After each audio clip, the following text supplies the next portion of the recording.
Investors were optimistic after property developer Lendlease reported strong sales for its luxury apartment projects, despite the company facing losses on two major construction projects in Australia. Lendlease emphasized its progress in refocusing on the local market as it exits international operations and invests more into its profitable luxury apartment segment.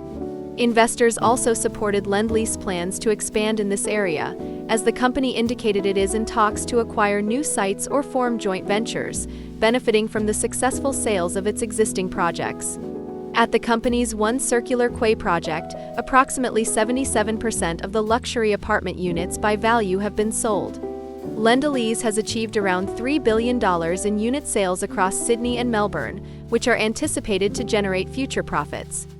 The company indicated that its focus will range from mid-market to luxury projects, rather than housing estates, following the sale of that business to a Stockland venture in 2024. Mr. Lombardo noted that the company will still pursue larger urban developments and expand into the build-to-rent sector.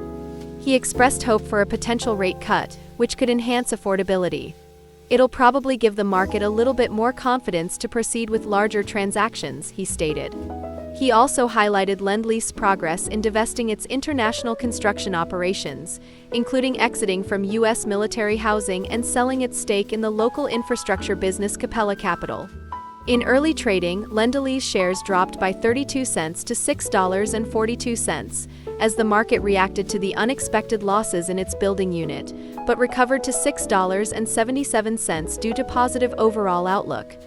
The company aims to expedite the release of capital from its international developments, with plans to sell land parcels in the U.S. and seek partners in its long-term projects in Britain. Overall, Lendlease reported a $122 million operating profit after tax, indicating that its turnaround program is on track.